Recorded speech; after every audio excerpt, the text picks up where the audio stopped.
All right. I call to order the Monday, October 4th, 2021 school committee meeting taking place at the East Middle School. Time is 6:45. My apologies to some of the people out there if we were late or I saw certain things where we were 7 o'clock at 6:30. Okay, whatever. We're meeting in the beautiful new auditorium up at the East Middle School.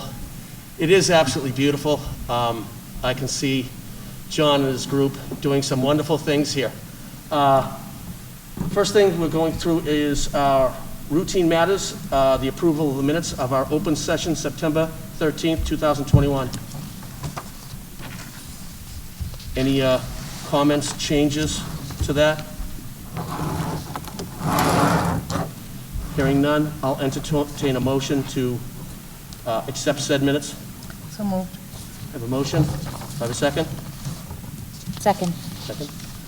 Oh, wait a second. Is Mr. Kokoris with us? George, are you with us? My apologies. No, he's not coming tonight. Okay, okay. Well, then we'll move ahead. Oh, all right, well, then we can do oral vote. All those in favor of accepting said minutes, say aye. Aye. Aye. Any against? Any abstains? Abstentions? I'm sorry? I'm abstaining. Abstaining. Okay, so we've got 4-1 with one abstention. I thank you. Communications and accommodations. Mr. Lee. Thank you, Chairman Devon. I'd like to start by introducing two of our guests tonight. Doreen Rick and her son Matthew from Super Saturdays have a brief presentation for us. So if you wouldn't mind stepping up to the microphone. We're a little tall. We might have to push this up a little bit. Oh, maybe not. Whatever you need. I set that as high as I could. I don't know. I can go down like this. Can everybody hear me okay? Yes, you can. Is that good for sound? Okay. So I'm Doreen Rick. I'm one of a group of parents who are do the fundraising for the Super Saturdays program. Super Saturdays is for kids 8 and over that have special needs and are under IEPs in the town of Braintree. We've been doing this since 1999. We celebrated our 20th anniversary with a hugely successful golf tournament in 2019, and then everybody knows what happened. But we're still here. I want people to know the program is still going on. It's starting to ramp back up again. Mary Ford Clark is our wonderful program administrator. She's got a lot of things planned right now that are outside because of COVID restrictions, and the kids are wearing masks, as you can see. My son Matthew is still in the program. We did not have any fundraisers last year because of COVID. We had one fundraiser just recently, and many of you may have participated. It was our Sprint for Super Saturdays. Very successful, wonderful day. Julianne Quintiliani did a wonderful job running it. And we are here tonight on behalf of that, not just that fundraiser, but other fundraisers and other many generous donors that have, even despite COVID, have sent us checks even though we have not been soliciting folks. So we've been very, very, very honored that folks have continued to contribute to the program, that the kids are still having a great time, and it's really a great social recreational program for our special needs kids. So on behalf of the Board of Directors for the Super Saturdays program, we'd like to present a check tonight. Would you hold it up for him, Matthew? Yeah. I don't know which. We're here. So we're going to present a check for $40,000 as a gift to schools to continue funding the Super Saturdays program. Wow, that's amazing. It is amazing. It's amazing since we haven't had any fundraisers other than Sprint, and this isn't reflected even in Sprint. So we'll be back again once we get back up and running on our fund programming. We will do we are going to be back. We are going to be back for golf in June, so we'll be looking for golfers the last week of June, and anybody that wants to donate or anybody that wants to volunteer.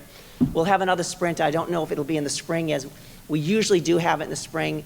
We'll have to figure out if Julianne Quintiliani is too exhausted to do it in April, and maybe we'll do it in the fall. But we will have another Sprint. And our third big fundraiser is a comedy night, which, because of confinement issues and COVID issues, we're not going to have it this year, but we'll be back with that next year as well.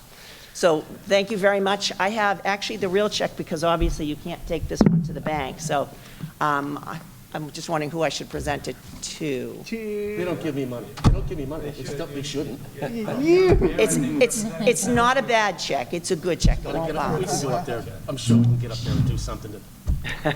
Would you like to hand it to him? Yeah. Earn my keep. And I think it's important, Doreen, just to let people know that even through COVID last year, Super Saturdays was still able to offer programming to our students and their families, and it's been a tremendous success all along since 1999.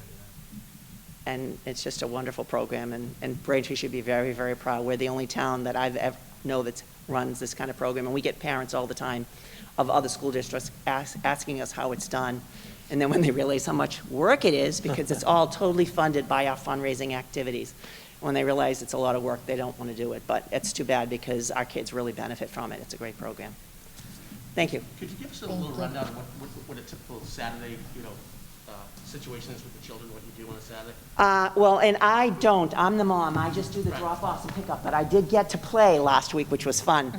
They took the kids kayaking last week to Nantasket Beach. And I've never kayaked. I can't even swim. But they asked me to ride in a tandem with Matthew. And the kids had so much fun. To see kids that struggle with interacting sometimes. They have so many friends in this program. 2 weeks from now, actually a week from now, right? Yeah. They're going to go on a pirate cruise out of Plymouth. And then I think the following 2 weeks, 2 weeks after that is a Halloween. They have a Halloween fest at Pond Meadow Park. So Mary Ford Clark is trying to keep as many activities outdoors as we can. I know the first kickoff one this fall was Canopy Lake. So a lot of different social recreational opportunities, just trying to keep the kids outdoors for now. Typically they go to like Ryan Family Amusements inside. There's some music venues that they go to. They've gone to show productions before. Both in Boston and locally. So we'll see how that goes as we ramp back up. But she does have a pretty good schedule set between now and Christmas. So it's, the kids are really looking forward to it. Excellent. I've played in the golf tournament many times. I look forward to playing again. There you go. Awesome. Thank you very much. End of June. Yes. Thank you. Thank you, Matt. Thank you.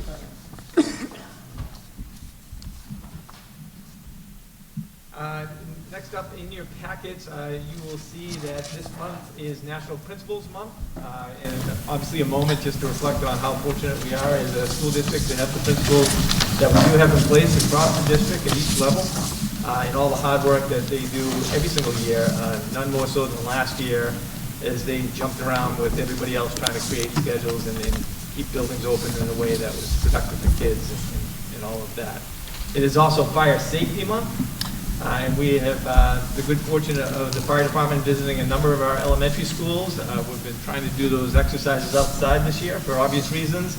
But obviously Chief O'Brien and his whole staff have been excellent in terms of accommodating us and getting kids at least a better sense of what a firefighter does on a daily basis. And I love the trucks too, so we can't go on there. Another piece that's happening this month is School Bus Safety Week, which is happening the week of October 18th to the 22nd. And I say that in part to just acknowledge the horrific accident that we had down the street here at East. I think we're all very fortunate that the student will recover and will be okay.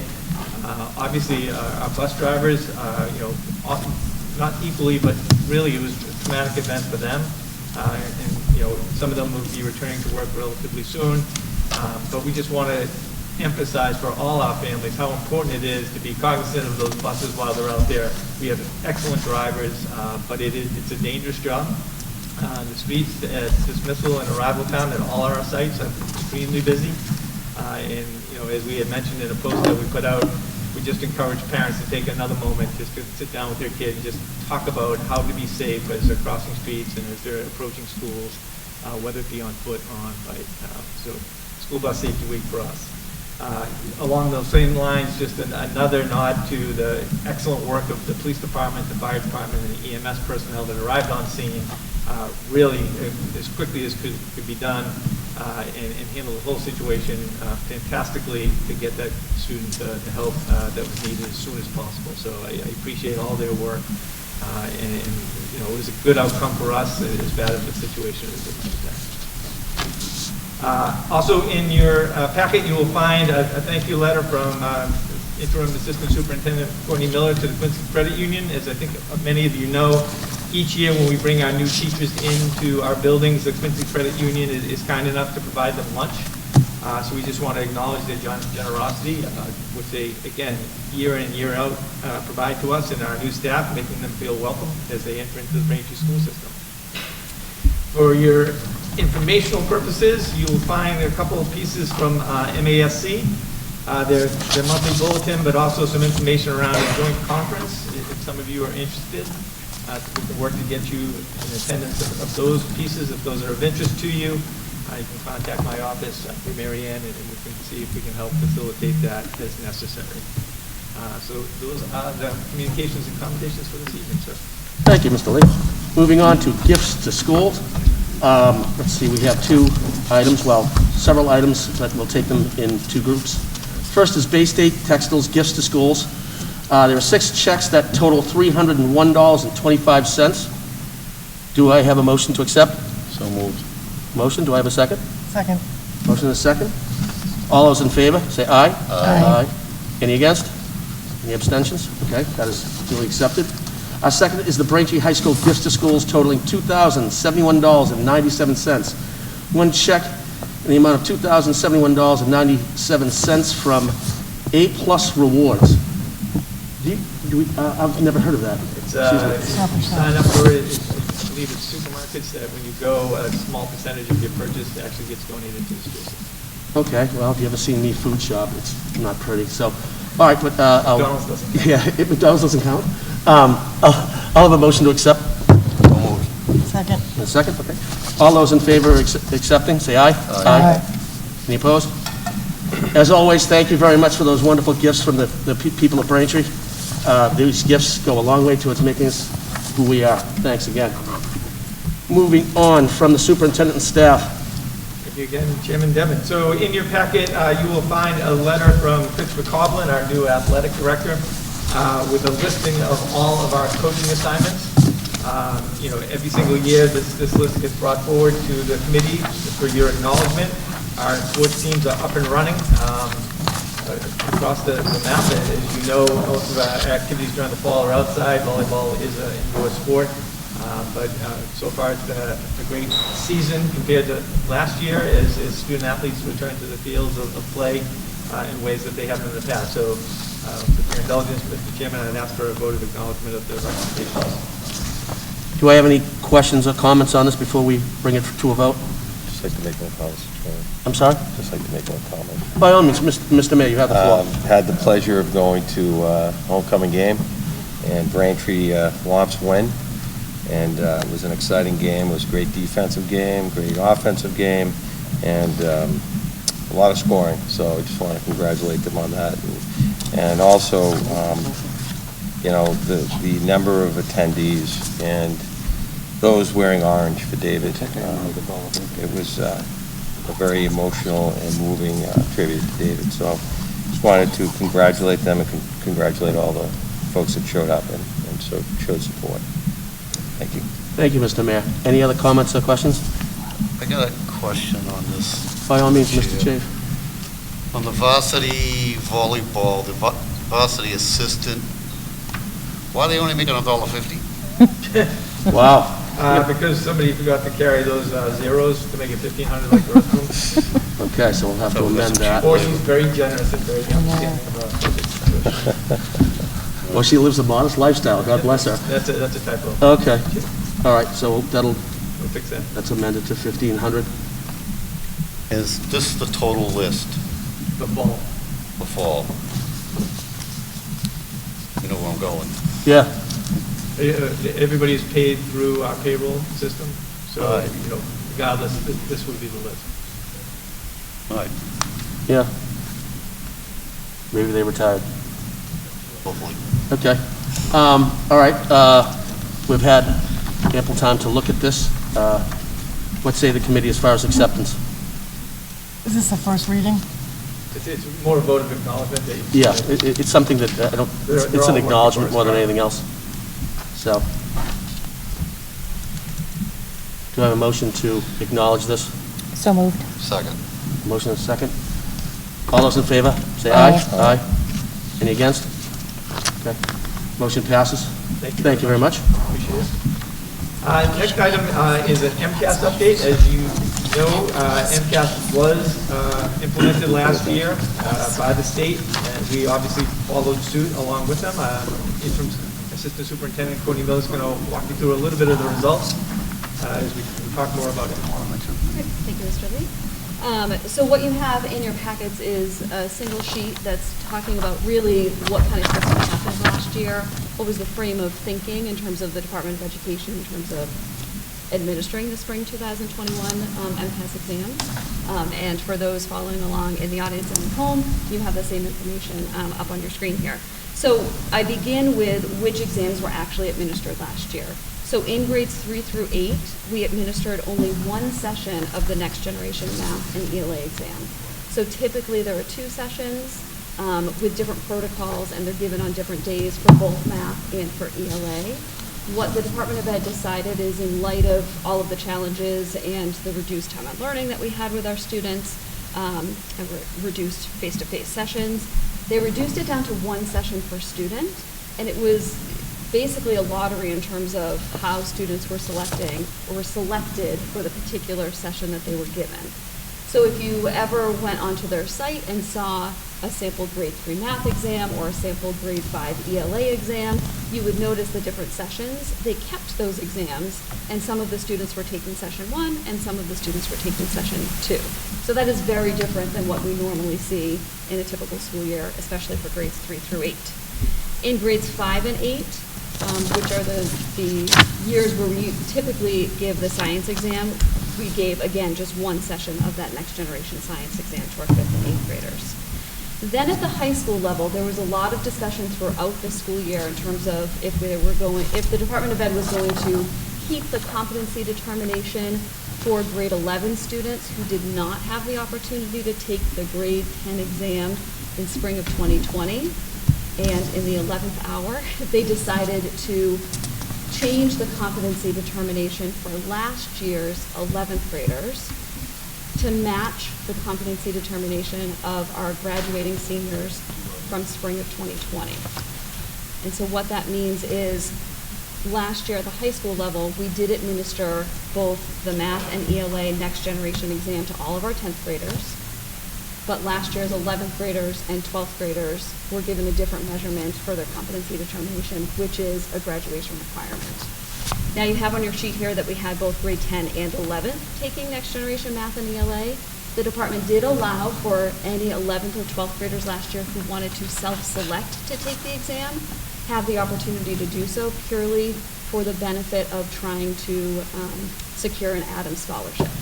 So last year in Braintree, we had 11 students in 11th grade who elected to take the exam and try to earn the Adams scholarship. This current school year, we have the first administration of MCAS happening at the high school in November. That is our retest for both math and ELA.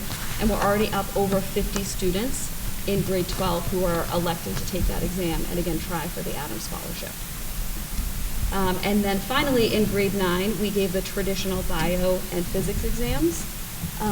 The reason why we give both biology and physics to our 9th graders is because our course sequence is different depending on if students are in level 1 or 2 versus our level 3 CP or college prep level. Our level 1 and 2 students are taking the biology exam because they take the biology course in 9th grade. Our grade 9 level 3 students are in a physics course, so they take the physics exam. That is changing for the conversations that happened last year through school committee with the program of studies. But last year was the last year we would have had both the biology and the physics exam being administered to our 9th graders. So I'll look a little bit for this year. So that's who took the exam. What was the purpose of the exam? So the Department of Ed was very vocal in terms of why they were choosing to administer the exam in such a challenging year. And it was to provide districts with diagnostic information heading into the current school year. And also to provide some of our high school students the opportunity to earn that Adams scholarship, which is free tuition to a state university. So that was the purpose. But I caution with a couple of really important notes that I hope everyone takes into consideration when looking at our data.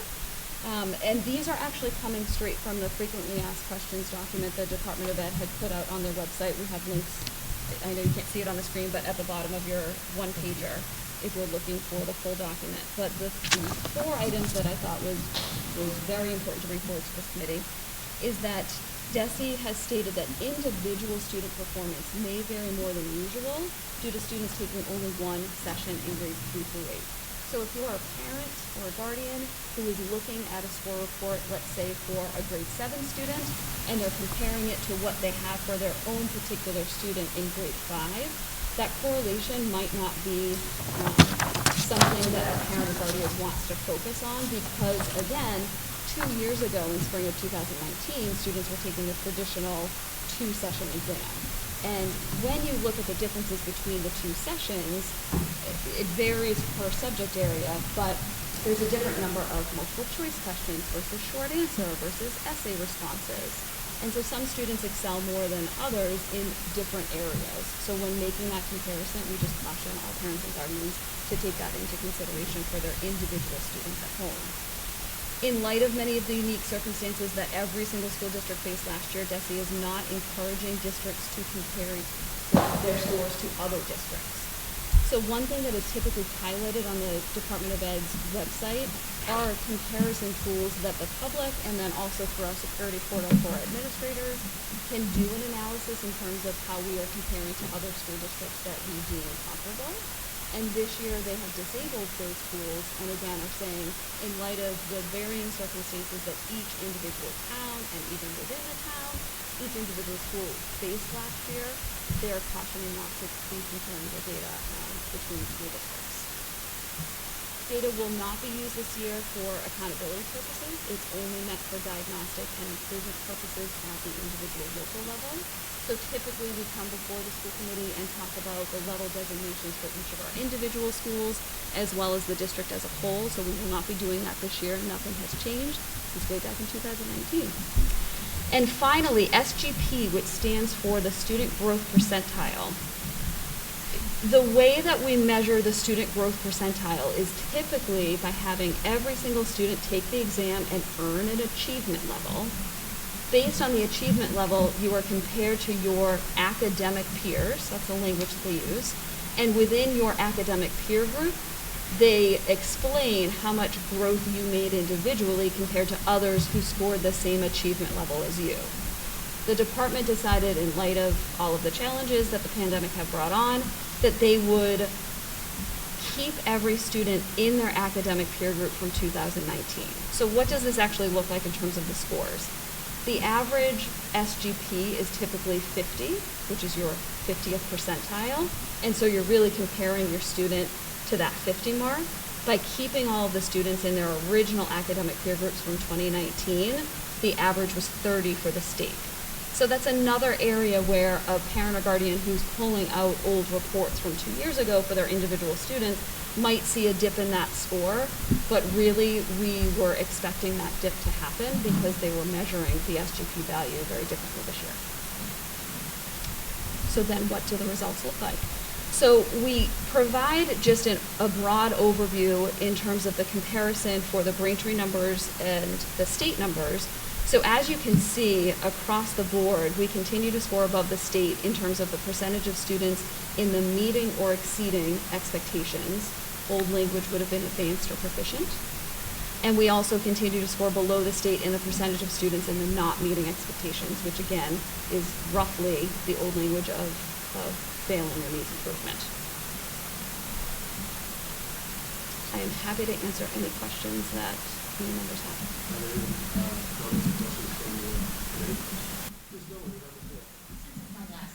Go for it.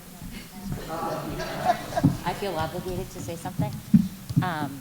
Thank you for explaining this in such a thorough and clear way. It's very much appreciated. I think it's silly that once again the state is saying, don't look at this, don't look at that. I mean, it's the same as it was in 2019, 18, where they were trying to figure out the rubrics and how to compare things. I mean, it's such a flawed exam for all the reasons that I've previously stated, and this, just shows again that I think the decision was made sort of foolishly to administer this test, and now we shouldn't necessarily look at it. No shade at the people here, of course, just my general feelings about MCAS. And I continue to be encouraged of the work of some grassroots organizations who are out there proposing and really digging into and researching alternate methods of assessing proficiency. And I am hopeful, as I roll off the school committee, that those bodies continue their work and we're able to have a better and more effective way to assess our students. We would echo the how much credence parents should put in these particular results coming out of last year. Scores are down across the state, and anybody who reads the newspaper understands that. But there was also the way that the test was administered. We had students who were taking it remotely, in groups being monitored by teachers who were in the building. We had kids who were taking it in person at various times during the spring. Obviously, just the entire situation last year, as we moved from schedule to schedule to schedule, as did almost everybody else, the impact on their academics, it was one thing, but then to stop everything to try to give them this test was just another piece to it. So, in particular, this past year, these are the results. We'll look at them, we'll take from it and glean through what we can in terms of supporting students who are reacclimating to being back in school. But it's a snapshot in time, and a bad time at that. And we know that, and we'll work with teachers on all the elements that we think kids need right now to kind of catch back up and be successful this year. And we'll give this its due diligence. Thank you. Any other comments or questions from the committee? Okay, seeing none.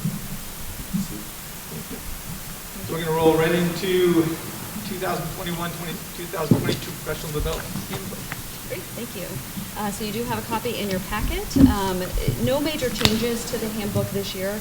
Every single fall, this handbook gets sent out to all of the staff members in the Braintree Public Schools, which is going over, outlining all the requirements for relicensure, and also celebrating the different ways that all of our teachers and staff members can continue to be lifelong learners, which of course is through professional development. In particular, I wanted to highlight that we have professional development sessions offered for all of our staff members on the full November PD day, which is right around the corner now, as well as a number of our half PD days.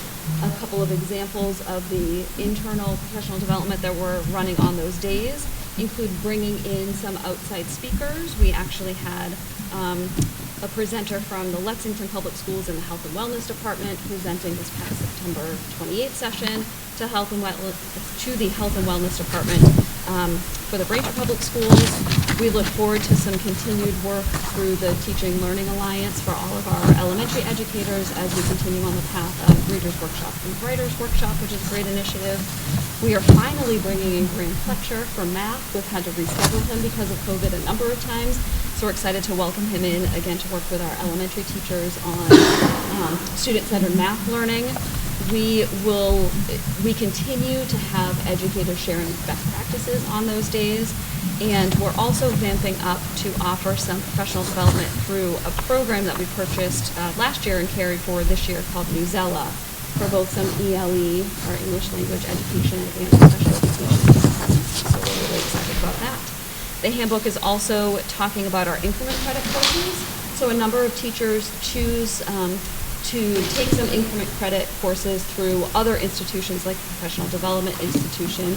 We also run some of our own in-house increment credit courses as well.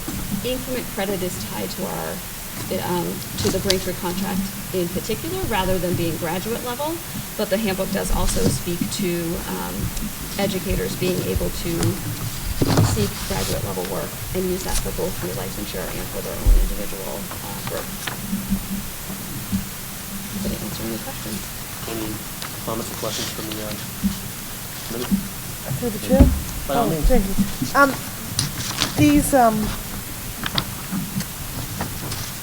These courses or instruction, are they necessary for the licensing of the teachers? Yes. Okay, and it's not necessarily diversity training or anything like that? It can be. Teachers have to accumulate a certain amount of credits in the course of 5 years to renew the certification. Okay. So, whether it be through an outside institution or some increment credit courses that we offer, can be on a variety of different topics, but they are working towards that renewal of their certification. Okay, all right, thank you.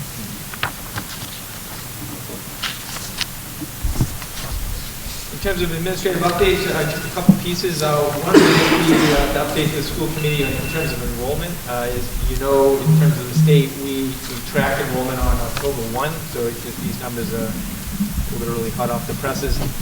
So currently, as of October 1, we have 5,422 students in the district. That is down from October of last year at 5,510. 10. And then to jump back pre-COVID, in October of 2019, we sat at 5,875. So, the broad net loss is over 400 students at this moment in time. Now that number will fluctuate over the course of the year. Kids will come, kids will go, all of that. But we have not realized the kids who left because of the pandemic all returning at this point in time. So, as you look across the district in terms of class sizes, particularly at the elementary school, class sizes are great. We have a couple slightly high numbers at Highland, but other than that, everything else is a really nice size for elementary age kids. But we are still in that process of ideally getting kids back from the pandemic in terms of what they might have chosen to do over the course of that time. So that's just some quick updates. Again, just got the numbers earlier today, so happy to try to answer any questions. Ms. Dolan? Are you able to see, and you literally just said you got the numbers, how it's distributed across the grade levels? So you just referenced elementary. Is it something that you're seeing the drop mostly at the elementary level? Or? It's across the board. So, for instance, if I were to look at the high school last year, it sat at 1677. As of Friday last week, it was 1667. That number's down. South is down. East is a little bit more difficult to compare just because of the fifth grade going into there. And then because of that, the elementary schools that lost fifth grade go to East. So the comparisons become a little tricky. But I would tell you it's across the board. Thank you. Any other comments or questions? The other administrative update I give you, if you do not already know, I would be remiss if I did not acknowledge that Dr. Pelletier from Highlands last week announced her retirement in February. I'm sure most of you know Dr. Pelletier has been a mainstay in Braintree for the last 18 years.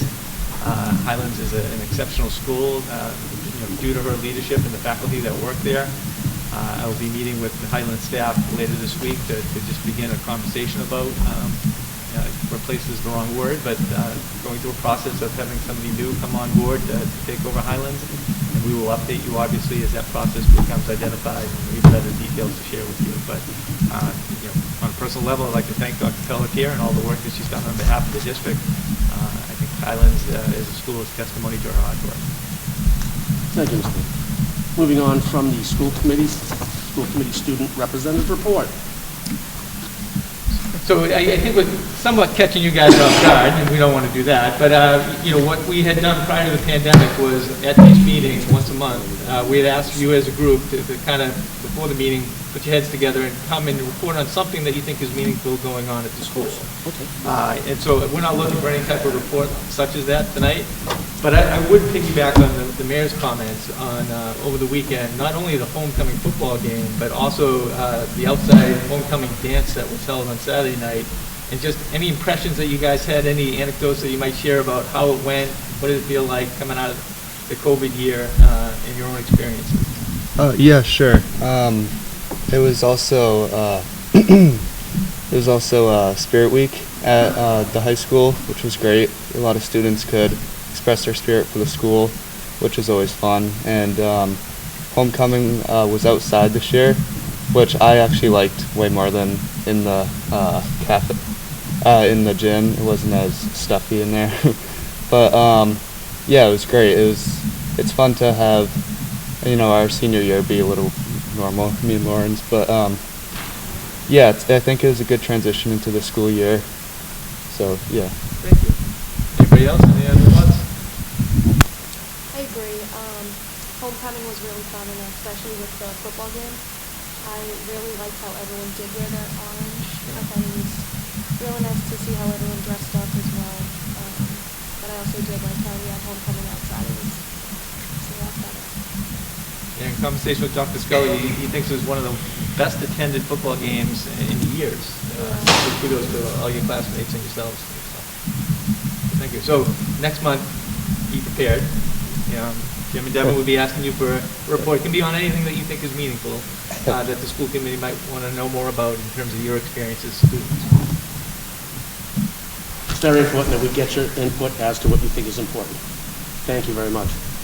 Moving on to B, we have the update on Braintree High School by Mayor Burris. Thank you, Mr. Chairman.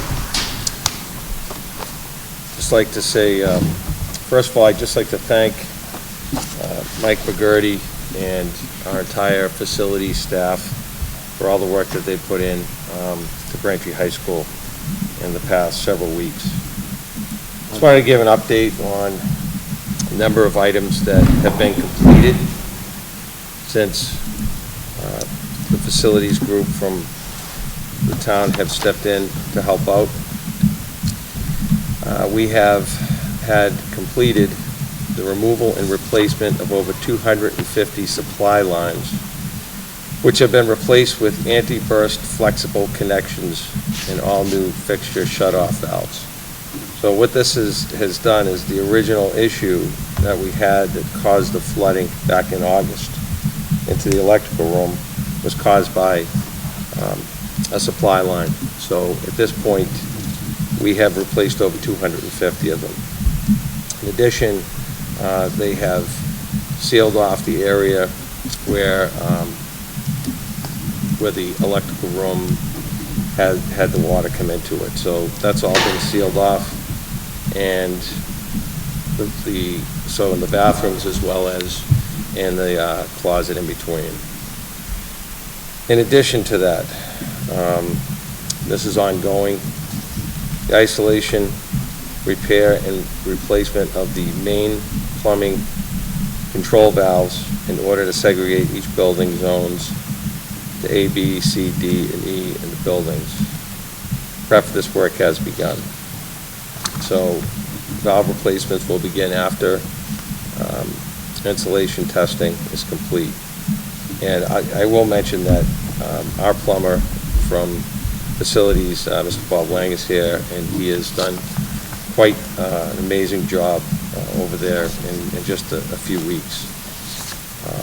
In addition, we will, by doing the isolation of different zones, which we didn't have the ability to shut off areas of the building, water supply, this will allow us to isolate and control certain areas if there is a pipe that fails, so that we don't have to shut the entire building down.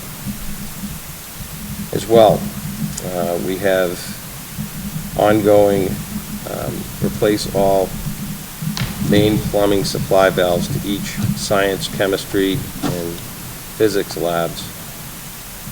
Install accessible panels so that we have the ability to, with signage, so we have the ability to shut off those individual areas. This was something that happened the Friday after we reopened the school. There was a faucet that ended up getting bumped into, causing a flood. Fortunately, everything got shut down and fixed in a timely manner, so school didn't have to be let out at that point. So what we're focusing on things like that, so we don't end up with emergencies that force us to shut down the entire building, or now a section of the building. So it'll just give us quicker emergency responses and allow for future renovations in individual labs. So the work will begin after insulation testing is complete. Also, 90% completed, and this was something that was kind of a sore subject with me personally. You enter the back of the school, there's two areas that the walls were just peeling of paint, and it was not very nice looking. It wasn't a good way to enter the building. So they have been damp-proofed and prepped for painting, so this should be completed by the end of the week. And in preparation for this, the windows had to be resealed due to extensive leakage, and this included sealing windows on the second and third floors above the entryways.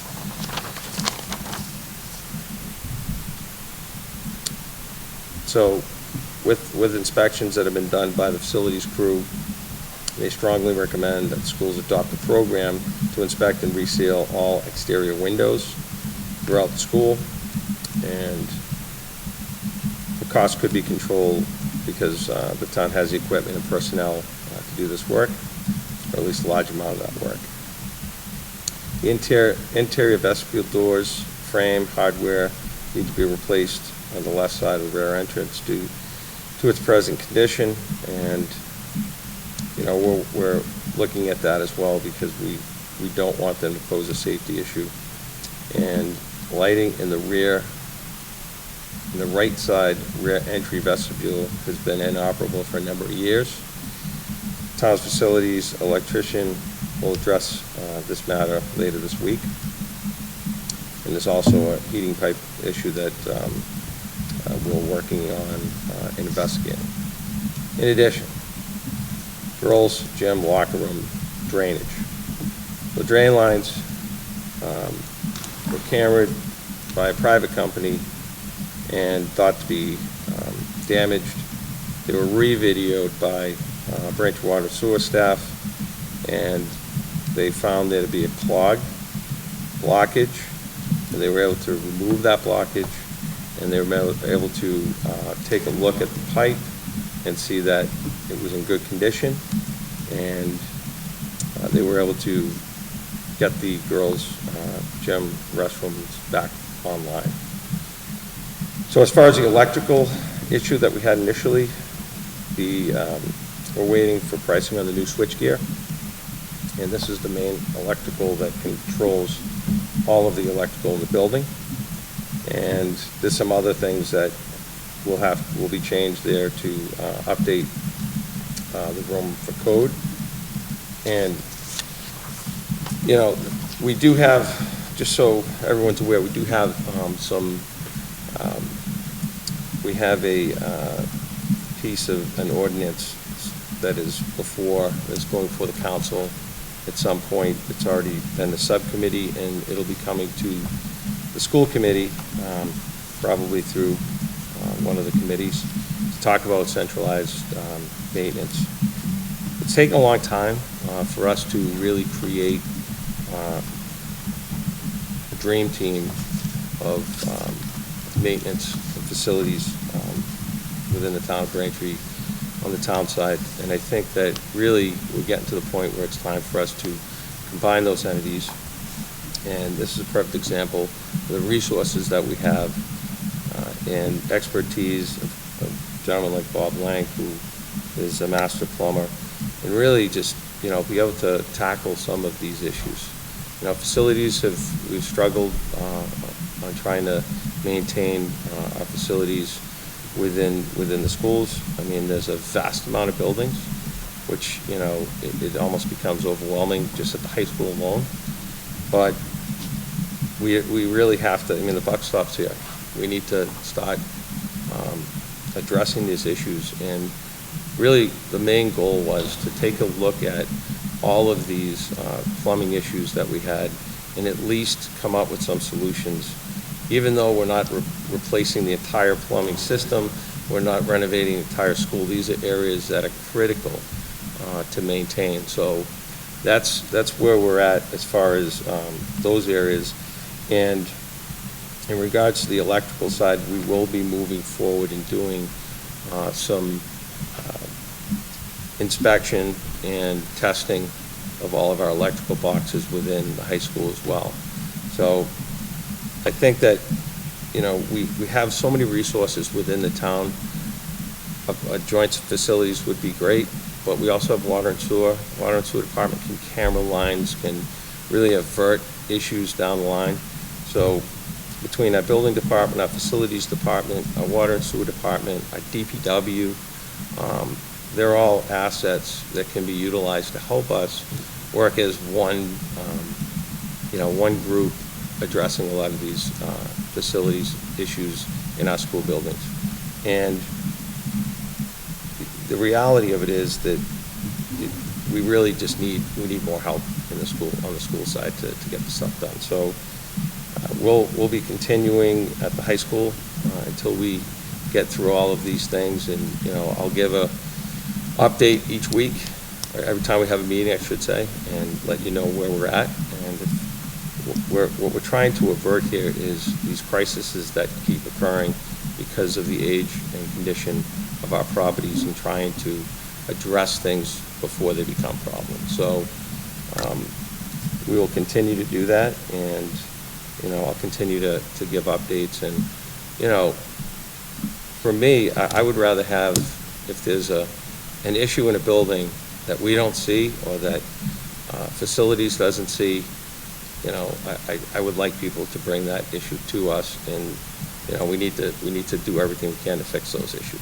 So, the email's always open and the phone is always open at my office if there's anything that needs to be addressed that we're missing.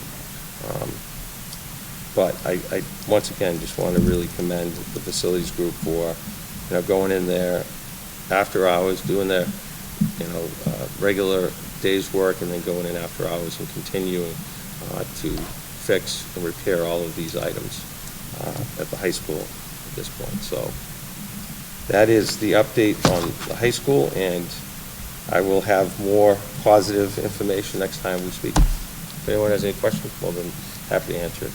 Ms. Lemare? Through the chair, thank you. What's the status of the feasibility study for the high school? So the feasibility study was really based on the premise of us working with the MSBA and trying to get some sort of partnership with them. The thing about the MSBA is if you do the feasibility study and then they bring you in, to a funding program, you'd have to do it over again. So we have it available there for the MSBA. Once the MSBA is, I guess, done helping us with the middle schools and finalizing those, hopefully by then we'll have some results from the MSBA as far as the high school. So at this point, we are on hold as we wait for the MSBA to give us an answer, a positive answer, I guess, in inviting us in. So until we get invited in, we probably won't be doing a study. Yeah, I mean, in reality, through the chair, and the reality is right now, that's why we are looking to do as much repair work as we can, so that we don't end up with catastrophic events. And in addition to that, Mr. Cronin and Dr. Lee and we'll also look into rapid repair programs which are available through the MSBA, which wouldn't require us to do the feasibility study as far as I know. So, it makes sense for us to be invited and then utilize that funding. Okay, thank you. Sure. Any other comments, questions? By all means, Ms. Dolan. I did find it intriguing, Mr. Lee, when you mentioned that in, I think, our last meeting or the one before, about the potential of accelerated repair applications. So I'm interested to hear about the timing of that. I'm just not aware of what that might be. And I also wonder if there's any opportunity for us to do other planning for the high school in this interim state that we're kind of hanging out in. It sounds like we're putting out a lot of fires or preventing fires right now, which I think is great. So I just wonder about that kind of middle state. And then also, I know the town has a master plan committee. I'm not sure if you could clarify for us if the schools are part of the master plan, or if that master planning for the schools would be outside of the town. Mr. Chair, at this point, master plan essentially would speak to pretty much everything in the town, but not necessarily come up with a plan for redoing the schools or repair or anything like that. So that would be somewhat out of the scope of a normal master plan.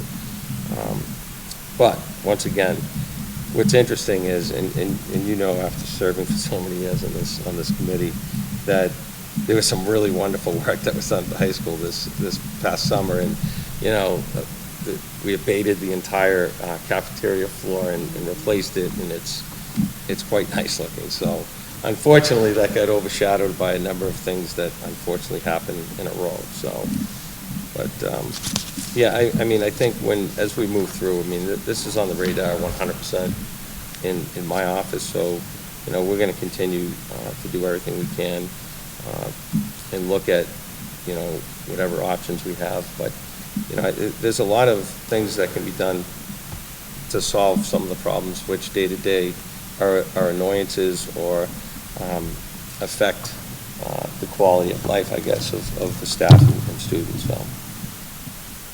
In terms of, applying for a rapid repair, right around the holidays, January would be when we'd submit SOIs related to that. It it's a little bit of a different process than the core projects that we've applied for in the past. They tend to sponsor more projects because they're of small scale, and we'll do our very best to make up a competitive SOI that will get some of this work done for us. By all means, for a second. And presumably, you're still doing the work of identifying what those specific things would be, like you had said before, maybe the science labs, just as an example. Yeah, so is that part of the work? electrical, the mayor mentioned windows. Windows are another thing that we could apply for. Some of the HVAC work that we've done through the COVID funding that we had last year in the RESCO prior to that, kind of put that a little bit to the side. But I think in terms of plumbing does mean science labs. Obviously there's a great deal of plumbing that goes into those rooms. But windows would be another one. That most of the windows in that building are original. So, if the MSBA will not partner with us right now on a core project, can we get some of these major issues dealt with through them and through their assistance, again, to create the best environment possible for students? Yeah, I think that's really great thinking. I do wonder, though, why the schools where we take up so much of the town budget, we always hear that, and I think rightly so, why we wouldn't be part of the town's master plan. I think contrary to popular belief sometimes, I have seen plans for the schools, east and south, and then applying for the high school. Like, there's been an obvious cadence, I think, of things that we've been trying to do. I think it would be great if we had a master plan, and I guess, because we're such a large proportion of the town budget, I guess I'm curious as to why that wouldn't be part of the town's plan, and if it's not, is it something that we hope to explore at some point otherwise? I would say absolutely. That will be something that will be a big part of our planning as well. So, I agree with you, and I'll look at what parts of the master plan we might be able to look at the schools specifically in, and if not, we certainly can look at it even separately. Mm-hmm. However we have to do it, but obviously, having eventually having two brand new middle schools is great, but obviously the high school absolutely needs a lot of work. And another thing too, what's interesting is there was it's 50-something years old, a lot of things that were not labeled, and on the water side, hot water, cold water, and just a number of things that Mr. Lang has addressed. If you saw it before and you saw it now, you wouldn't believe how much has gone into what they've been able to accomplish. So, that's the positive stuff that I want to keep moving forward. And it really doesn't matter what happened before me, before Jim, before Tom, before anybody. That's the buck stops here, and we're the ones that need to take care of this. So, we're going to keep moving forward. But you bring up valid points, and I think that we keep this conversation going at our meetings, and hopefully we'll have many positive things to talk about at future meetings. Thank you. Sure. Thank you, Mr. Mayor. I've got a couple of comments. First of all, I had the opportunity to walk the high school with the mayor, with Mr. Lee and Mr. McCurdy and some others.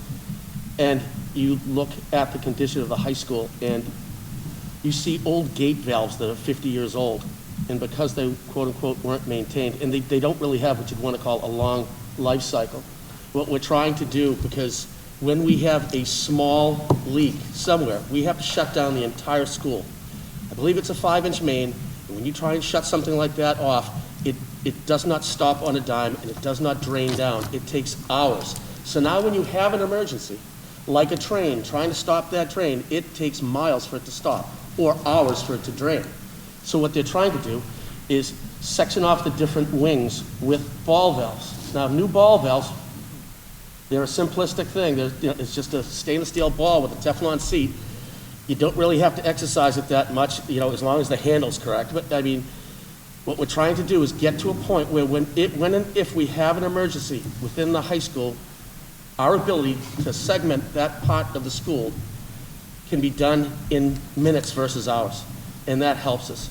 And we're going to continue with that methodology of, okay, what do we need to do in the individual science rooms? We know that science rooms, back when I went there were Bunsen burners, and there were cup sinks and whatnot, and fume hoods and whatnot. They don't utilize those to that extent now, so being able to, shall we say, shut down in an emergency these individual rooms limits the amount of damage that a broken pipe can, shall we say, cause. So, you know, in looking at access panels so that we can shut them down, instructing the teachers how to access that panel correctly, how to shut it off correctly. It's really not rocket science. It takes 10, 15 minutes to train a person, or if we have to, you know, extend the levers so it makes it easy to shut off. But these are the types of things that we can't do right now because those old gate valves, and we had a group come in and try and shut one of those gate valves, and they snapped the stem because they haven't been exercised, or they, shall we say, put a wrench on it and they shouldn't have. So we're doing this with the high school on the plumbing end of things.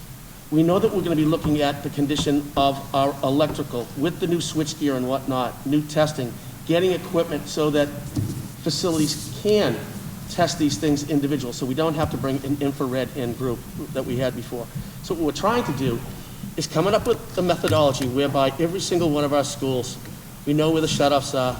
We know that, okay, if the valves that we have there now are beyond their life cycle, that we can switch them out. It doesn't take a long time to do. Mechanically, it's not hard to do, but it's in our best interest so that we do not suffer these catastrophic events with a small piece of pipe or an electrical situation where if we had the right, shall we say, valving and or switches, we could keep from suffering these. So that's the methodology as we're trying to go forward, and that's happening between our town facilities as well as our schools facilities.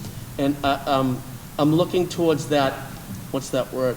The interface between these two groups, and they have been doing it, and along with our custodians that are helping, and other groups too, our water department, our inspectional services, Belge has jumped in. So I think we're seeing a new way in which a team is coming forward, and it's a team approach rather than just us being left to our devices. We know in the past we've had situations where we had a small leak at Ross, and by the time we were done mitigating some of the problems with contaminated dirt that was in a small place, it cost us quite a bit of money. We know now that we can call on the town, call on inspectional services, and they'll come and help us. And they also know that at some point in time when they have their problems, this is a two-way street. It's not a one-way street. The fact that we'll be, shall we say, helping them with some of the things that they need. So you're seeing a new way in which we are approaching these problems, because in the past, what we've tried to do hasn't worked well. So we're changing the way we do things. I thank you. Moving on to, let's see, Ms. Cobb, are you ready to give us your report? I think we've got a mic right there. Good evening, everybody. Thank you for having me to provide an update on the school building committee. The focus of tonight's update is going to be on South Middle School. As everybody knows, we had to kind of make some adjustments and pivot in the schedule as a result of a court decision requiring us to rebid the process without the inclusion of a project labor agreement. So we worked hard with Hill and MDS to make sure that we didn't lose any time, and we were able to stick to a fall of 23, opening date for New South, and to keep us as close to on schedule as possible. So I'll provide the committee with kind of some of the highlights in the scheduling. We are currently in the pre-qualification process. Pre-qualification submissions are due on October 7th, at which point the pre-qualification committee will once again undertake the process of pre-qualifying sub and general contractors for the process. And then we'll move into the bidding, which will open on November 1st with bid documents posting on Bid Docs Online, which is the same platform that we utilized when we went through this process previously. There'll be a period of time for vendors to submit their interest in the project. There'll also be a site walkthrough available to those that are interested. And filed subbids will be due November 23rd. We'll do a bid opening on the same date. And then the general contractor bids will be due on December 7th, which will also do a bid opening on that date. In the interim, we'll have a meeting of the school building committee on October 25th at 5:30, at which time we'll provide an update on the pre-qualification process, including a number of bidders in each of the categories, and moving forward into the bid process.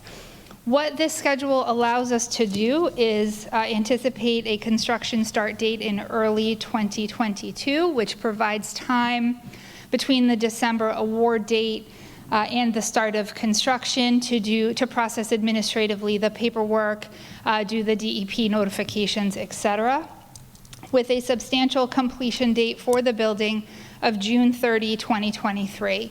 I'll note that that is just about a month past the original substantial completion date, which was May 26th of 2023, and will allow us to start school in the New South Middle School grades 5 through 8 in September of 2023. So with our project manager and our design team, we're going to work incredibly hard to hold our vendors to that schedule, which, as I've said before, is aggressive, but certainly one that is achievable and incredibly reasonable so that our students can start to enjoy the benefit of the New South as originally reported in September of 2023.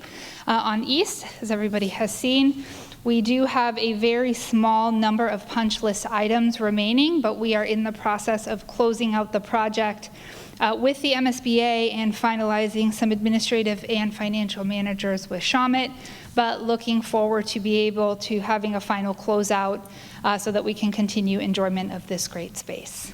Thank you. Any comments or questions from the school committee? Okay. Wonderful. Thank you, Ms. Dowd. Thank you very much. Appreciate it. Moving on. Policy and Education Subcommittee update by our chairwoman, Ms. Dolan, please. Yes, so items 1 through 3 on the agenda talk about our consideration of second reading and/or approval for 3 policies that we brought to the last meeting for first reading. An update to handbooks regarding discipline procedures, update to policy GCG around substitute professional pay and sub-nurses, and last but not least, an update to our residency affidavit. So all of these policies were explained in the last meeting, but I'm quite sure Mr. Lee in particular would be happy to entertain any questions around these policies before we hopefully can move them for approval. Are there any comments or questions on these policies? We've had them. This is our second reading on them. Any comments, questions? Through the Chair. Ms. Cobb-Lemare. Thank you. I know I mentioned before, Mr. Lee did confirm that $16.22 was the average base salary for substitute teachers. Is that correct? In terms of, where are you on the document, please? The hourly rate? For a substitute teacher, we're proposing $100 Yeah, a the day. substitute teachers, yeah. Okay. Yeah, as I said, I mean, I know that money is an issue, and I know other districts, some pay a little more and a little less. I'm a firm believer of you get what you pay for, so it would really be great. I'm sure these teachers have bachelor's degrees and master's degrees, and it would be great to maybe, at some point be able to bump up their salary. Right, and so for daily substitutes, the proposal is to move from the $90 a day that we are Right. currently paying to $100. Which is good, yeah. Right, and so it's a step in that right direction. Right. Like every other position that you can imagine, the competition for substitutes and people of that ilk has become very challenging for all districts. So you see those rates going up across the state. Great, thank you. Okay. Thank you, Ms. Cobb-Lemare. Thank you. So taking the first one, goes to, policy EBCFA. Do we have any questions or comments on that? Seeing none, do I have a motion to accept? So moved. Do I have a second? Second. All those in favor of passing, say aye. Aye. Any nays? Okay. Motion passes. The second one, which is DCG, Substitute Professional Staff Employment. We've had time to look at this. We know that this is,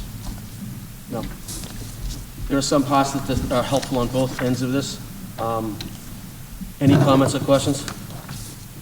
Hearing none. Do I have a motion to accept? So moved. Do I have a second? Second. All those in favor? Aye. Any against? That motion passes.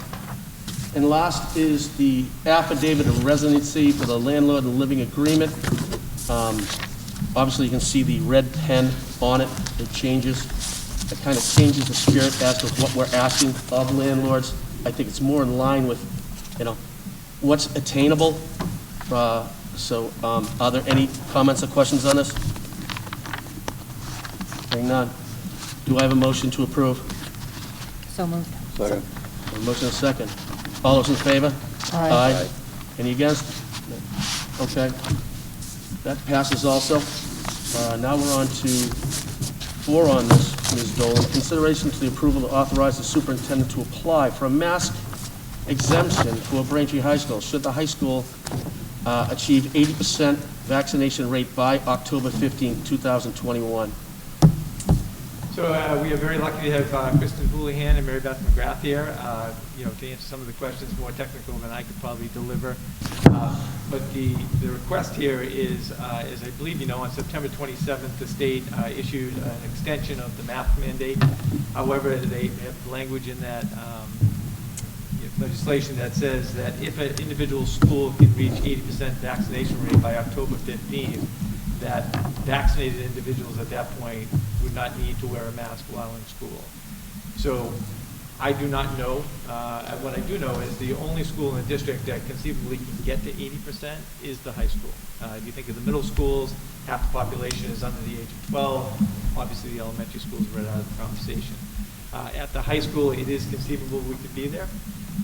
So whether it be Mary Beth or Kristen, I think it might be helpful to get a sense of where we are with respect to COVID right now in terms of numbers, both in the schools and in the town, and just start from there as a base. Kristen or Mary? Please. Ms. McGrath, great to see you as always. Thank you. You as well. Thank you for inviting me this evening. I hope you don't mind that we're both here together because it'd just be easier to answer your questions. So from a town level, effective today, we have 5,044 cases. The last time I appeared before you was, I believe, on September 13th. And our rate at that time was 4,932 cases. So in the last 21 days, we've had an increase of 112 cases. I realize it's a small community, but for a small community, that's a good amount of number to increase over a 21-day period. So I'll let Kristen speak to the school piece of it, but we're still receiving cases, we are still having positive cases, and the numbers are all over the place as far as the age range. So we're seeing it in youth, we're seeing it in older adults, we're seeing it in a middle range between both. So the numbers as far as those that are contracting COVID are still widespread as far as the age range. And so what I'd like to follow up with Mary Beth said, yes, we are still seeing numbers, but we're not seeing the numbers that we were. As far as the schools are concerned, since the first day of school, we've had 37 student cases in total. The majority of those cases are in the younger grades. Our high school has had 8 positive cases. The benefit that we've had this year, as far as education, is the test and stay. The test and stay has been a fabulous program. We have 148 students that have been able to stay in school without having to quarantine. So that's where we're at. Our positivity rate in schools is 0.006% as of today. So, Thank you. Yep. I mean, and Kristen, she can agree or disagree with me on this. I feel like that the reason that you're seeing those sorts of numbers, those low numbers, are from many factors. All of the steps that you've taken over this past year and a half to get the school department to this point as far as the pandemic. Also, the students are masked, staff are masked. The other thing too is that we are having an increase in those that are being vaccinated, so that certainly is helpful. Vaccination has proven to be something that does control the spread of COVID, as well as masks. It's a combination of the two, but certainly our goal is to try and get as many people vaccinated as possible, so that is still our, we're pushing for that. We continue to push for it, not only on a town level, but on a school level as well. Right, so as far as vaccination status at the high school, as of today's date, we have 923 students fully vaccinated. We would need a total of 1,322 people at Braintree High to be fully vaccinated in order to reach 80%. So right now, based on that figure and what your student population is considered, I believe you said it was 1,667 students. That's about a 56% vaccination rate in students. I don't know what your vaccination rate is at this point in staff, and Kristen might be able to speak to that or not. No, I can't speak to the staff right now. And Christy, just for my own clarity, some of that information that you just relayed comes from the MIIS system of the state. Yep. Is that complete or? It is not. So the 923 students that we're aware of, that there unfortunately has been an issue on the state side with the vaccine reporting that they use. So some of these mass vaccination sites where so many people did get their vaccines, that information was not uploaded. So what we would have to do to find an accurate, full account of who's fully vaccinated for students is reach out to the people that are listed as non-vaccinated, send home a letter to the parent saying your student is currently unvaccinated. If that is incorrect, please send a copy of their vaccination card, and we could update our numbers that way. Thank you both. So part of that is obviously information. If we wanted to apply for the exemption, this is the last meeting before that 15th rolls around. We would obviously have some work to do if the committee wishes us to pursue this, to track down individuals that we cannot pull out of the MIIS database to see if they are in fact vaccinated or not. And we would go through a process between now and October 15th to get as much information as we could. We'd get to 80% or we wouldn't. But if the committee deemed it necessary, we would file for the exemption if we got to 80%. If the committee is not interested in that, that's fine too. If we just prevent us from having to go through that exercise of collecting the additional data. Right. If I could just add to that as you're considering your decision, there is a requirement, if you do move forward on the 80%, that meaning those that there are 80% of the population in the high school that are vaccinated, you still have the 20% that are not. They will be required to wear masks. Any individual visitors that are coming into the school building will be required to wear masks. So masks do not end because you're applying for that exemption. They would still be in place for specific individuals. The other thing to consider is how exactly are you going to monitor or track that those individuals that are not vaccinated are wearing the masks. So that's something that needs to be considered. Thank you. Well, committee, any comments, questions? By all means, Ms. Dolan, you have the floor. Why not? I have a lot of Come on in, it's out there. How would we go about collecting the information about staff? Is it a manual process, basically? I don't believe, and Kristen correct me, I don't think Kristen and her staff would pull it out of MIIS. No, staff it's students only. Right. Staff would have to So we would be volunteer, asking- yeah. So the MIAS system it's the Massachusetts Immunization Information System. It's a state confidential database that records immunizations of individuals in Massachusetts. For those of us at a municipal level, when we receive state-supplied vaccine, we are mandated within 24 hours to report all of that into the system, which we have been doing and we continue to do. Others apparently have not had to do that, such as pharmacies, et cetera, and a lot of people have gotten their vaccinations from pharmacies. I've had a family member that has done that, and her vaccination status has not been reported through the MIIS. So it's interesting who has to submit to the MIIS and who doesn't, or who's being required to. So that's why some of the information isn't in there, because those entities have not uploaded that information into the system. So it's really a labor-intensive process to be able to get the information. Short of asking the staff member and or parent or guardian of individuals that are not vaccinated or that Kristen doesn't have that information, the vaccination card, the physician's immunization report, or the immunization report of the location that the individual was vaccinated at. And when I say vaccinated, I mean fully vaccinated. Not one dose, but the complete series. They would have to be post 14 days from a completed series. So if it's Moderna or Pfizer, 2 vaccines. If it's Johnson & Johnson, the 1 vaccine. That would be the completed series. Then proof of the vaccination would need to be provided to the schools. And that would be done normally through the school nurses.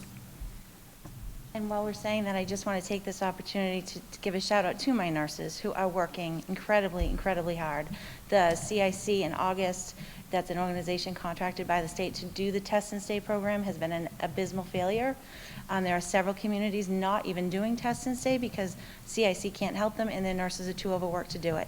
My nurses are very much overworked and they're still willing to do it. They do it without complaint, and it's because of their hard work that all of these students have remained in school. So this, although I'm not saying I'm against it, my nurses will do it. but it is a lot of work of what has to happen next, depending on how you guys vote. Through the chair. Ms. Cobb-Lemaire? Why don't we just ask the students for proof of vaccination? Well, that's what we'll do if that's what I mean, right now, it's not mandated. It's not a mandated immunization. So Right, if but we're, you're still getting the data, right? Yes. So whether they give it to you, or if it's not updated and not available through the database, wouldn't it be easier and less time-consuming for you folks to just get a copy of? well, that's what we're going to do, Okay. depending All on right. how this goes. That's exactly what we'll do. Okay, thank Yep, you. Sure. But it's still 1,600 kids. It's still 1,600 Yeah. kids, so Okay. minus the 923 that we're aware of. So Yes. still, yep. It's still a bit laborious. Any other comments, questions? Ms. Dolan? With our new and improved substitute nurse pay policy, Yes. is there an opportunity for us to hire sub-nurses to help lessen the load on the We can certainly clearly take a look overworked at- school nurses? We can certainly take a look at that. I am aware of other districts who are doing just that, and bringing outside help in the process, the students that they have. To Ms. Houlihan's point, the district staff has been outstanding all year. And when she says that we have nearby communities who are not doing test and stay, and we're keeping over 130 kids in school on a daily basis, it truly is a testimony to their work and their effort on the part of the kids to make sure that the kids are getting the best experience possible. So, yes, we can look at that. We've had conversations about doing that, and there are some other people already doing that. Mr. Mayor? I think that if we move forward with with asking for the waiver, and we utilize central office, I mean, we have everybody's email. We certainly can ask voluntarily if people want to tell us if their kids are vaccinated or not. You could ask the teachers voluntarily if they want to tell you if they're vaccinated or not. We're just talking about a small population. I really don't think it's, whatever data they have, they have. But I think that you could, fairly easily send out an email and ask that question of both groups within the high school. And if we don't make the 80% because we don't have the data, then we don't make it, but at least it gives you the opportunity to. And that's what this vote is about, Yeah. that with no guarantee that we're going to get even close to 80%, if you want us to pursue it, this is the moment to say yes. If you don't want to do it at all, then you don't obviously do this work. But, we've obviously had conversations about how we would attack it. We have a couple of weeks to get it done. And we'll get the response that we will, and we'll hit the number we hit. And if it's over 80%, and this committee wants us to then file for the exemption, we file. If we don't, we don't. Yeah, so at this point, what you're saying is you'd like us to take a vote to give you the authority to do that if you hit 80%. Correct. Which I think is a fair way of doing it. And I think that instead of putting more burden on our nursing staff, if we do it administratively and ask for them to send their proof of vaccination one way or the other and get that data to you, then you'll be able to tell whether or not you meet that threshold. I don't have a problem with doing it that way. I don't want to put any more burden on what you guys are already doing. And I appreciate all the hard work that both of you have done throughout this whole pandemic.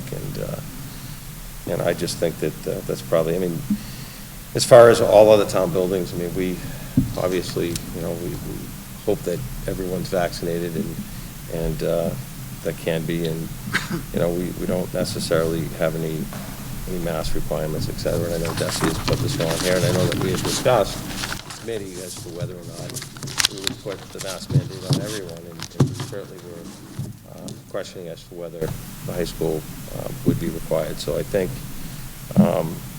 when you reach those numbers, that's the science, and we talk about science all the time. You reach 80%. If we do have a true 80%, and you will have evidence of that, then based on the science, it makes sense that we would allow us to move forward. And as staff has said, as Mary Beth has said, if somebody visits the school, they have to be masked, and if someone is unvaccinated, it's recommended actually, it's probably not recommended because the school is mandated in the school, recommended everywhere else, mandated in school. So I think it gives us an opportunity to, I think what this does is two things. One, it's going to give us the ability to know how many people are vaccinated. Even if we don't meet the 80%, we'll know where we're at. And if we do meet the 80%, then hooray for us. Excellent way of putting it, Mr. Mayor. By all means, Just a please question. compliment. Do we have another vaccination site scheduled? I know we did one, and did we have another townwide by Brewster Ambulance? All for the schools. We could certainly do that again. Yeah, Because so I know we did one, Yep. seems like should do another one for that follow-up for the second shot. That might, Right, so we had a vaccination clinic on the 28th. The first one was the 28th of August here at East Middle School, yes, in the gymnasium. And then the second dose was on the 18th of September. We had 40 participants, the majority of them student age individuals. We did have some adults, but we had 40 participants. okay, good, thank you. Okay. A couple of comments. One, first of all, Ms. McGrath, Ms. Houlihan, we know that when, this virus and pandemic came to us, you two are the people that, and amongst others within your groups, that have stepped up and helped shepherd us through some really dark days. Every time I see both of you, I see professionals that have worked above and beyond what was asked of you. Can't even come close to saying thank you. But I tell you what, it's impressive to see how your groups have worked seamlessly for the betterment of the people of Braintree. For that, we do thank you. I don't know if we can thank you enough. We'll try. So what we're asking here is, it's pretty specific, to give our superintendent the okay to go forward and see where we are with this. How, do we have a motion to move forward on We'll that? make a motion Or is there any more discussion? Yeah, I had another Please. question. Please. I guess I'm the person who puts people on the spot, but I really, truly and sincerely value your professional opinions. As I did last time when we talked about these, I guess I'll ask for your point of view here on whether or not you think it's appropriate for us to apply for this exception. So I think it's important to keep opinion out when we're talking a pandemic, so we have to look at facts. The facts are our numbers are incredibly low. Our students are masked. I don't know what will happen when the masks come off. That is a fear. My other fear, however, which is we want ultimately everyone to get vaccinated that wants to get vaccinated. I'm afraid if we continue to mask the vaccinated, those who aren't vaccinated will choose not to. So I kind of teeter on both of those sides. Ultimately, I want the students in the school, I want everybody healthy. The masks seem to have been having that effect. Well, the other thing that we need to consider, and thankfully last year, because of unfortunately a pandemic, we had incredibly low, if almost zero, influenza rates. And there's many reasons for that. Number one, we're all masked. And secondly, people were socially distanced. So on one side, we had a very positive influenza season because it was so low. On the other hand, we had a very high COVID season. People are masked. So we're coming into cold, flu, influenza season. So those are things that need to be considered generally in any type of a population that come together. We are now all going indoors because it's getting cold out. Those are factors to think about too. I agree with Kristen in that we do have low numbers, but we have all had masks on in the school system, so that has definitely made a positive benefit for the reason that the students and staff are staying in school, and we'd like for that to continue. And how would we go about evaluating if the mask did come off and numbers went up? Would we look for a certain threshold where we would say, this isn't working, the masks have to go back on? I'm just trying to think through. It goes well, it doesn't go well. We would see it immediately in the schools, and we would have to react to that. So as far as what that threshold would be, I haven't thought that out yet. I don't know. I don't know what that would be. Right. The other thing that I want to throw out, and I've always been very vocal about this, is that if you have right now all of the students and staff are in masks. Nobody's being stigmatized. Everybody has the same thing on. You start taking masks off of a certain population because they're vaccinated, will other people that are masked be stigmatized? And that's a real concern for me. The students and children, or the staff and children, it's been a tough past year and a half for everyone on many, many different levels. And I certainly wouldn't want to add that to the mix of individuals being stigmatized because they are in a mask because obviously they're not vaccinated, or for a good part may not be vaccinated. Right. Or have Now, conditions where individuals still certainly have the option when they're vaccinated to wear masks. Excuse Excuse me, through the Ms. chair. So you would say that if this doesn't obligate us to anything, it just allows you to pursue it, right? And we can always make a decision whether we go forward or not, right? Yes. Okay, confirming that. The other thing is, you're saying that if we did reach that threshold of 80%, then the 20% would still have to wear a mask, though? 20% that are not, those that are not vaccinated would still be Okay. required to wear masks, whether they're Okay. adults or students. And Okay. any individuals coming into the building, any visitors, whether they're Right. vaccinated or not, have to be masked. Okay. Thank you. And I'll say, Mr. Chairman, what I see, I mean, we don't have a mask mandate in any of our town buildings other than schools. But I see a lot of people wearing masks that are vaccinated. So, I mean, there's a mix. I mean, I think that, it becomes a choice, and I think that for vaccinated folks, and so I think that you're going to see a number of people that are vaccinated still wearing masks. And at this point, it's got to the point where, some people are double masking that are vaccinated. And, the percentage of, the mortality rate of those getting infected that are vaccinated is extremely low. But I mean, we just got to follow the science. And I think that as, our health department and nursing staff has said, if we start to see, and mentioned by a previous speaker, obviously we're going to keep an eye on everything if this does take place. The question is, we're at 50-something% right now with the students. Who knows if we'll get to 80%? We don't know. So I think that at least giving you that option and giving us the opportunity to See where we are. get those numbers, and I think the numbers are helpful in us seeing where we're at, and I think it makes sense, so. Okay. So, do I have a motion to give the authority to the superintendent to move and see where we are with this? So moved. Do I have a second? I'll second that. Okay. All those in favor? Aye. Any against? Okay. Thank you. Move forward, thank you. Thank you very much, both of you. Thank you. Excellent questions from the school committee, too. Thank you very much. And moving on, I think we're looking at executive session. I believe we are. Executive session. Let's see. Consideration to, what? Go ahead. Oh, this is my line. Okay. Executive session. Consideration to enter into executive session pursuant to Chapter 30A, Section 21A3, to discuss a strategy for the negotiation of a personal services contract or collective bargaining, as an open meeting may have a detrimental effect on the legal position of the school committee as declared by the chair. We will need, we'll go into executive session, then we'll come back if need be. Yep.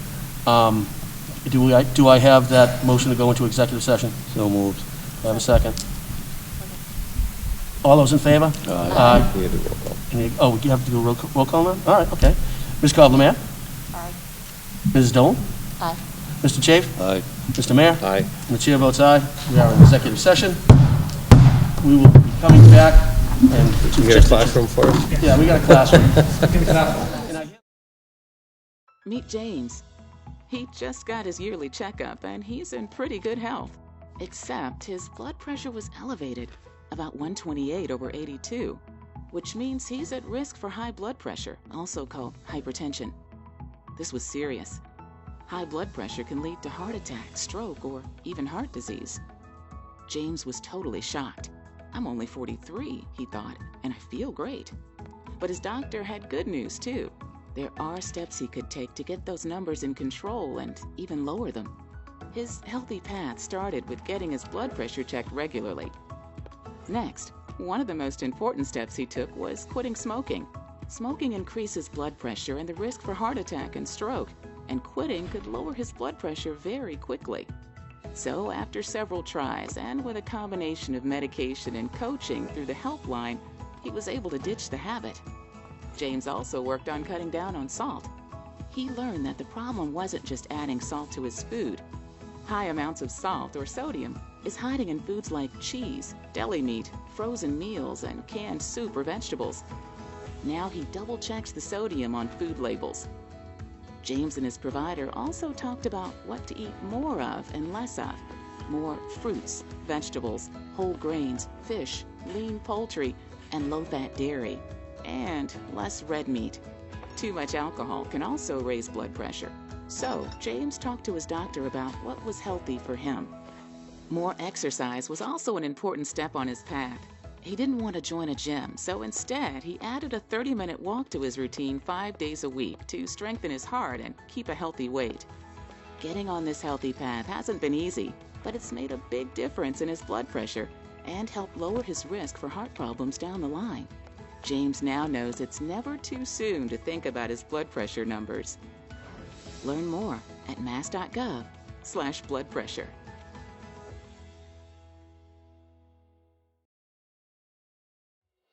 Social Security is with you through life's journey from birth to retirement. As your life changes year to year, so do your needs. For over 80 years, Social Security has helped to meet your needs and is committed to improving access to the services that make a difference in your life. Today, you can verify your earnings, estimate your future benefits, apply for retirement, manage your benefits, and even change your address, all from the comfort of your home. Social Security's online services help put you in control with secure access to your information anytime, anywhere, allowing you to spend more time with family, friends, or simply just enjoying the day. Social Security, securing today and tomorrow. See what you can do online at socialsecurity.gov. Produced at U.S. taxpayer expense. Motion to come out of executive session? We've got everyone here? Okay. I'll need a motion to come out of executive session. So moved. A second. Roll call vote. Ms. Lemare? Aye. Ms. Dolan? Aye. Mr. Chafe? Aye. Mr. Mayor? Aye. And the chair votes aye. We are back in regular session. Okay.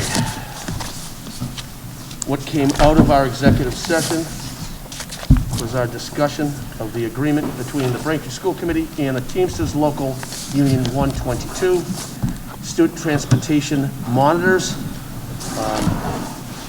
In a nutshell, we came to an agreement in which we can take and have our monitors represented by this local union.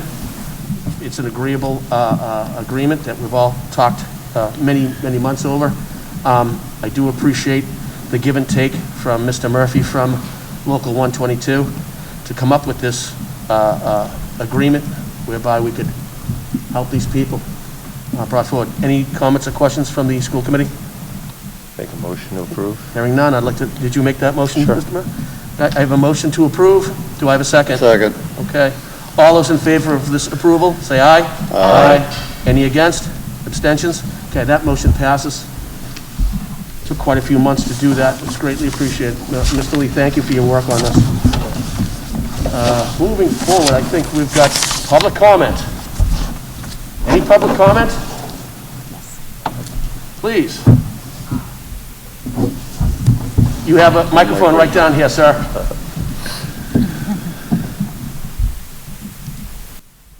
Hi, everyone. Trong Din, so parent, teacher, and BEA president for this area. So, Great to see you again, sir. So, public comments. One thing, Mayor talked about how he wants to know when things are broken, etc. So at Highlands today, it was raining, and the Highlands roof is still not fixed, even though the debt exclusion was passed and everything. And it was so bad there that basically kids couldn't get into the one room because they had to put buckets in front of the door because of the rain coming down. And they basically had to go through another classroom to try and get to their own classroom. And this has been happening anytime it rains hard. And so when will that get fixed? That's one. And again, there are other things that if I had known I had a list, I would have brought the entire list, and there are many. So wherever that super team is, we would hope that they get cracking soon on those things. Secondly, I'm here because there have been other schools that have started advertising for searches or beginning their searches for superintendents, and we are in need of a search for a superintendent as well as assistant superintendent. And so I'm wondering when we will get started on that, because again, if other places are looking, they're going to swoop up some candidates. Heck, they could scoop up you guys. I don't know what you're doing. So, and this is not to say anything about whether you guys are doing a good job or not, but it's saying that we, the town, deserve a good search, and it should start immediately. And so. We say we have a schedule on our website within the week. Sure. Yeah, we can get something together for that. So again, others are advertising, so we should start getting that done as far as taking in those things. All right, I guess that's it for me for now, so I'm sure I'll be back. Thank you. Thank you. Okay, that was any other public comment? Okay. Hearing none. That is about what we have for on our agenda for this evening. I will entertain a motion to adjourn. So moved. The second? Roll call vote. Ms. Lemare? Aye. Ms. Doland? Aye. Mr. Chafe? Aye. Mr. Mayor? Aye. And the chair votes aye.